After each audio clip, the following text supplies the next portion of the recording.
Welcome to Sit, Stay, Read, the podcast for every wag, whinny, and whisker. I'm Kathleen Donnelly, award-winning author and retired canine handler. Each week, I chat with novelists about the bond we share with our furry friends and how they inspire stories. Grab a coffee, get cozy with your favorite pet. It's time to sit, stay, read. Well, today I'm thrilled to welcome award-winning author and fellow dog and horse lover, Laurien Berenson, to the show to discuss her latest release, Die Another Dane, book 31. Holy cow, 31 books and the Melanie Travis Canine Mystery Series. Laurien, welcome. Thank you. I'm delighted to be here. Absolutely. Well, I'm delighted to have you. Your book was delightful. It was a page turner. It had some great twists. And of course, it had plenty of dogs for the dog lover. But hmm I wanted to start with 31 books. When I saw that, I was like, wow, did you ever imagine this series having 31 books when you started it? No, no. I thought it would be one book. Wow.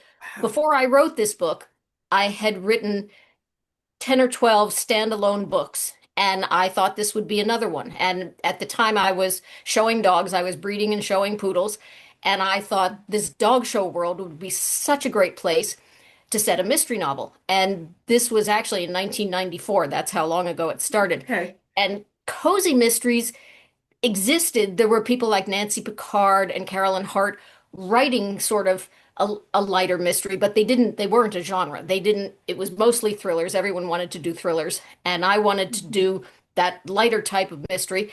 And I thought, but set it at a dog show. This is going to be so much fun. You know, I know all the dog people and all the dogs. And so I thought I'd just write one. And my agent was able to sell it. And the editor, my wonderful editor that I still have, called up and said, I'd Fantastic. like three. And Oh, I wow. went, three what? I was like, I had one idea. So then I thought, well, I could get another idea and maybe a third. And it just went like that. There were three, and then I had a 2 book contract, and then I had a 3 book contract, and it just kept going. No, I had not a clue that it would go on. I mean, it has been literally since 1995 is when the first book came out. So it's been 30 Wow. years. Yeah. Wow. Wow, that's wonderful. And Die Another Dane releases this coming Tuesday, October 28th, I hmm believe. And so it'll be out by the time this podcast airs. Go ahead and tell us about book 31, about Die Another Dane. Book 31, and you and I discussed this a little bit before, that Melanie has a family and she is the main character, Melanie Travis. She is a school teacher, actually a special needs tutor, and she breeds and shows standard poodles. And she has a family, and her 6-year-old son sees a Great Dane and decides he wants one. And of course, he's small. Great Danes are large, and they already have 6 dogs in their house, and they Yeah. really do not need another, much less a Great Dane. But Melanie's Aunt Peg, who is a dog show judge and knows everyone in the dog show world, says, "Well, I will introduce you to a Great Dane breeder, and Kevin can see some Great Danes. He'll realize how big they are. Everything will be fine." And Melanie goes to meet with this woman, and the woman says, sort of, your reputation precedes you because Melanie has solved more than a couple of mysteries set in the dog show world. And she says, someone has stolen a brooch from me, a very valuable brooch, and I'd like you to find it for me. And Melanie says, well, I've never done anything like that, but I'm happy to ask a few questions. And off she goes. And while she's asking Nice. questions, the woman who asked her to do this is killed. And that's the beginning of she now feels an obligation, sort of, to find out this woman sent her off on a small quest, and it's now become a much bigger quest. And as with all the earlier books in the series, it's set in the dog show milieu. And so a lot of the people that are involved are showing various breeds, including Great Danes and also poodles. I love that. So, Yeah, I've only been to a few dog shows in my life. I was a canine handler with narcotics dogs, so very different world. But wow, that's cool. thanks. So, but I have visited a few dog shows, and I thought just what I've observed a couple times, you did a beautiful job of pulling the reader into this world. And I thought I don't know how you found the balance. It was perfect between the setting at the dog show and explaining things that I was like, oh, that's what that was for, or that's what they were doing, and keeping the story moving and the mystery moving.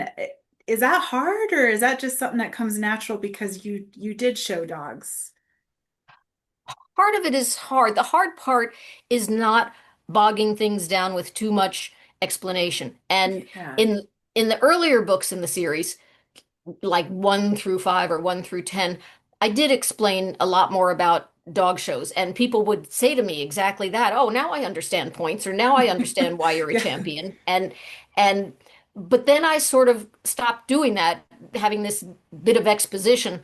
But to use dog shows as a background, um, it actually, I showed dogs and bred dogs for about more than 20 years. My mother also Wow. bred and showed dogs, and my Okay. grandmother did the same thing. Oh, So wow. someone in my family has been showing dogs for 100 years, which is kind of crazy to think about at this point. Yeah. So when I was little, I went to dog shows with my mother, who was showing her dogs. And dog shows have actually changed quite a lot, as everything has. So they're slightly different. My dog shows are a little bit of the nostalgic past of maybe more like 10 or 15 years ago, because dog Okay. shows now have gotten smaller, and they're not held quite the Okay. same way. But it's a very familiar backdrop to me. And I have so many friends who are still showing dogs, and believe me, if I get something wrong, they're going to let me know. They're like, "Hey, wait a minute, the wrong dog won," or something. So, but the hard part is not bogging it down with explanation. And I think, as I said, I've Yeah. done less explanation, but other than that, it's to me, it's like stepping onto that showground and seeing the rings and seeing the tents Yeah. all in front of me, and all I have to do is talk about it, which is really nice. Oh, that's wonderful. Now, did your mother and grandmother also show poodles? Was that sort of the No, family? they Okay. they, they did not. My grandmother actually had wire fox terriers and Scotties, Oh, cool. Oh, and she wonderful. became a terrier group judge. And then my mother had Norwich terriers. Oh, And wow. yeah, and I really Okay. like terriers. I just wanted, actually, when I got my first poodle, I had grown up with my mother's dogs. I'd seen other dogs, and I said to myself, I want the smartest dog in the world. And really, I'm sorry, it's a poodle. I mean, okay, other people will have other opinions, but really, it's a Right. poodle. They just read your mind, They I they do. and so I did. So I got a standard poodle, and then that made me learn how to do the grooming. And I was Yeah. fortunate to meet some wonderful people who, helped me out, and because the showing part I knew. But poodles are obviously very different than terriers. Not that Yeah. terriers don't require a lot of grooming, but it's different grooming. It's It is it's different. stripping. And the poodles are clipping. It's, slightly different. So I had a lot to learn, but I did. I enjoyed it. So that was how I got started. Oh, that's so neat. I agree. Poodles are very smart. I house sat in college for, I took care of a poodle, and she was just the neatest dog. And she would, I'd say something and she just, okay, I'll go do it. Well, Okay. they're very, I think more than most breeds, they're very people oriented. And Yeah. I've had other wonderful dogs. Um, but poodles are just like, they kind of know what you're thinking. They don't always do Yeah. what you want them to do, but they know what, they'll have a reason. They'll tell you the Yeah. reason they're not doing it. I'm not doing it because it's raining outside, but thank you for asking. Yeah. So it's like living with another person almost, someone who has some opinions and something to say about life. I love it. And then I found the Great Dane part interesting. I mean, I was wondering, were you going for like the biggest dog for Kevin being the 6-year-old kid, or was there another reason you chose the Great Dane? Because okay, I love all dogs. I haven't met a dog I don't love, but the Great Danes I've met have been wonderful too. Well, actually, to be perfectly honest, in when I did the first book in the series, Pedigree to Die For, I did standard poodles, which was what I knew. And my Yeah. editor was kind of like, even way back then, he said, but there are a lot of other breeds of dogs, maybe you could talk about some other breeds because Yeah. he didn't want to put a poodle on every cover. So it was less about the plot Okay. than the covers, that aspect of it. And I was like, poodles are great. We can put poodles on every cover, but that so didn't work. Um, so I started having another breed in every book. So since Okay. there are 31 books, there have now been 30 other breeds that I've talked about. And I will tell you exactly where the Great Dane idea came from. Not actually from me, but I was talking to my agent and she said, I thought of a really wonderful title for a book because my editor loves books that are like puns. Like one of the ones before this was Pup Fiction. He I likes saw that that. kind of thing, Yeah. something that sounds like a movie title but has somehow a dog pun in it.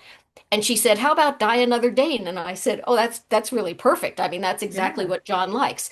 So that was then I was writing about Great Danes, which is fine with me. I've had friends that had them, and interestingly enough, both poodles and Great Danes are originally German bred. They're German dogs, Okay. and it's like Doberman Pinschers, Schnauzers. There's a bunch of different breeds that originated in Germany, and they have elements of their temper. They're all very smart. They're all very smart, and Mhm. they all learn very quickly. And it's interesting to. So I was using another German initiated breed, but that was where the Great Dane idea came from. Was from my agent having this title, and I said, "Oh, that's wonderful. I can do that." So that's where it came from. But I've used so many other breeds.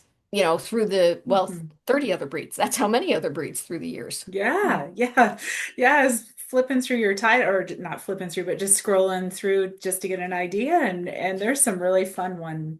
I mean, just and I love the titles. I love what your editor did with that. I don't think we can talk about, or we need to talk about another character who's Aunt Peg, and it looks like she came in right at the beginning. Is that Yes. correct? Okay. And Yes. she was a wonderful character, and the book stands so well on its own. I mean, here I am coming into book 31 and no problems, but now it makes me want to go back and learn more about everyone. So tell us about Well, Aunt Peg, and if is there an I'll, Aunt Peg in real life? I will have first. I'm going to show you something. Aunt Peg has her own series now. Aunt Oh, Peg that has, is her. Okay. yeah, she has her own series. Okay. Well, I'll tell you, it's interesting because so many people have said to me. There was a woman judge who is somewhat similar to Aunt Peg. She also bred and showed standard poodles. Her name was Annie Clark. She's no longer here. And so many people have said to me, "Is she based on Annie Clark?" Which she isn't. And none of the characters in the book are based on real people, except for Aunt Peg, who was a very good friend of mine whose name was Helen Okay. Sulkup. And Okay. she's the only person in the series that is a real person, and she also has passed away since the series started. But I told her that. I told her that when the first book came out, or maybe the second or third, and I said to her, "Well, you know your Aunt Peg, don't you?" And she said, "I am not," which Oh was just so perfect. So no. That fits Aunt Peg. that it is, and she was a wonderful woman and so knowledgeable, so such a proponent of the poodle breed and an enthusiast, and she wanted everyone to know how wonderful they were, and she knew everybody. She was a judge and a breeder, and she was a wonderful person. And actually, as I said, she's the only person in the series that's based on a real I person, love and it. it's Helen. And so, but even having been based on her, obviously, as all the characters in the series have developed, when the series opened, Melanie was a single mother and Davy was 4 years Okay. old. And Okay. but I know, I will tell you what, Kinsey Milhone in the Sue Grafton books, every time you open a book, it's a beautiful day in Southern California. She's the same age, she drives the same car, she wears the same Mhm. little black dress, so that was so smart of her. If I had known there were going to be 31 books, I never would have started with a child that gets older all the time, like he couldn't be poor forever. And so I started with her as a single mother with this one child. But there were so many more books. We go back to, did you think there'd be 31? I thought there'd be three. Then I thought there might be five. So I thought, well, he can get a little older. And, she's changed jobs. She's obviously gotten married. It. everything about it has sort of developed over the years, and Aunt Peg has also developed over the years. And as I said, she now has her own series that has 3 books, and the Nice. fourth one will come out next year. Oh, I love it. I love it. I saw that other series. Now, does that also involve dog shows or your other? We discovered before we started that we have a similar passion in horses as well. So, I saw some of the titles on the other books. I didn't look into them as much. Do those have horses as well as dogs or? The they do the most recent one that came out, this one, Peg and Rose Play the Ponies. And Okay. I live in Kentucky now, because we have racehorses. We talked about that. And in one of the earlier books, it actually in the Melanie series, is called Live and Let Growl. And Aunt Peg goes off, and Melanie, they go off to Kentucky because Aunt Peg has a horse. And so when I started to write the other series, I thought, well, she's got to do something with that broodmare. She needs to, do it. So Yeah. she came back to Kentucky for this one. So, Okay. oh, and there was another book. I have to say, Hot Dog, Davy, who is at Okay. that point 12, gets a pony. Melanie's Oh, ex-husband, yes. yeah, the first husband comes back and is trying to ingratiate himself and buys a pony and delivers it to Melanie's house. And she lives in the suburbs on in a little house on a little plot of land and gets handed, a lead rope. Said, now you have a Welsh pony. Isn't that fun? So, so every so often I put horses in, but the slant of the new series is more that Aunt Peg, like the others, has grown older as the series has gone on, and she's now in her 70s. And she and her sister-in-law, who appears occasionally throughout the Melanie series, they're Okay. both in their 70s, and so they are two older women solving mysteries. I Then, so love it's it. more that slant of, how would older women approach this? And plus, they work as a team, sometimes a very reluctant team, but as a team. They in the first book in the series, Pedigree to Die For, which actually opens with Aunt Peg's husband dying, and Okay. she tries to pin it on her sister-in-law Rose.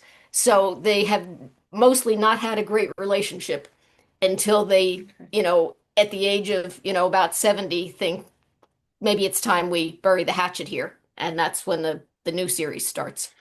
Okay. All right. I'll have to check that out because I mean, one of the things I love, your characters felt so real. I felt like I was just sitting there with them. I love Melanie with this teenage son, Davy, and he's giving her a hard time driving and how she's driving and just it was just so much fun. It felt so realistic. So we'll have to Good. check I'm it. glad you enjoyed Yeah. that part.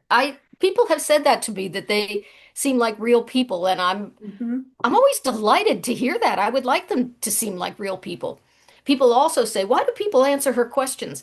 And I thought, I don't know. I'm a nosy person. I ask people questions all the Yeah. time and they Yeah. generally answer, you know. So, so to me, that's real. That's Yeah. okay.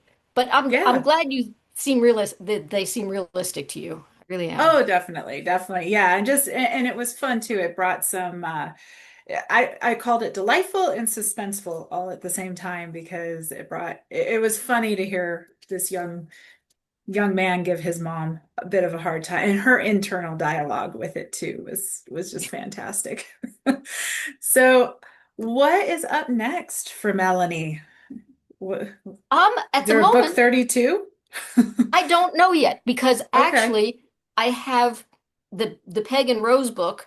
There are 3 in that series, and the next Okay. book that's coming out is another Peg and Rose book, Oh, and fun. the series and the book coming out after that will be another Peg and Rose book because Okay. that's my contract. Um, it, it's interesting, and people are wonderful about Melanie and her family and following this, as I said, Yeah. this progression, which has been 12 years. I mean, they've everybody in the books have aged, 12 years because this is the time that's been covered. But I think series get to the point where people have read enough about them, perhaps. Um, and there was certainly an impetus for me to start another series and a Yeah. spin-off series. So at the moment, after this book, and I'm delighted to have this full-length book because I had written a couple of shorter holiday books. Yeah. my editor likes, books that are around holiday things, and so I'd written a couple of shorter Melanie books, so I'm delighted to have another full-length book for her. But the next Okay. two after this will be Peg and Rose solving mysteries. Oh, fun. All right. All right. I love it. I will have to check those out because, like I said, Peg was just this great character. She's like that person you wish you could go have coffee with all the time and eat cake. And eat cake. I'll tell you something terrible. The San Moritz Bakery in Greenwich, and one of the reasons when I started writing this series, I lived in Connecticut. So this was my backyard, Okay. and I just Okay. thought that's so simple. And I used a lot of real places, including the San Moritz Bakery, which is now closing. And I'm just so sad about this. I was back in Connecticut last year. My husband and I went Oh. back to see some old friends. And we went to Greenwich and went to the bakery and bought a mocha cake and took it I back to love our hotel room. They were it. eating mocha cake. There's nothing wrong with that. Nothing wrong. It was funny. I read this actually on my vacation, and I was telling my husband, I'm like, I need some chocolate cake. This book is making me Yeah. want to get some cake. So, But Aunt Peg has always had a sweet tooth, and she makes no bones about it. She wants her Earl Grey tea and her cake, and that's her. Mhm. I love it. I absolutely love it. Well, if readers want to keep up on your next releases, do you have a author newsletter, social media website, anything like that? Or what is the best way for them to find out about new releases? Actually, at the moment, the best way is Facebook. I have both a personal page and an author page. I had Okay. a website. The woman who was maintaining my website has had some health issues, and my website is not currently up. And my Okay. newsletter was tied into that, so I have kind of lost both of them, hopefully temporarily. But Okay. I'm on Twitter and I'm on Facebook, as I said, with both an author page and if people write to me. I answer, I mean, Yeah. I'm there, I'm around, I'm easy to find. So, that's probably the best way at the moment. Hopefully I'll get a little better in the future, but right at the moment that's Yeah. fit Facebook or Twitter. Mhm. Facebook or Twitter. Okay. That sounds great. Well, thank you so much for coming on the show today. It's truly been a pleasure. Thank you for having me. This has been a lot of fun. Really great. Thank Good. you. I appreciate it. Oh, thank you so much. And everyone, I highly recommend Die Another Dane. And if you haven't read any of Lori's book, you can go and start with book one. You got 31 to read. And until next time, keep your tails wagging and pages turning. Thanks for joining me today. Sit, Stay, Read is a part of the Authors on the Air Global Network. If you enjoyed today's author interview, be sure to leave a review and share the episode with a fellow animal-loving reader. If you're curious about the world of working dogs and wilderness adventures, please check out my books at KathleenDonnelly.com. Until next time, curl up with your best furry friend and sit, stay, read.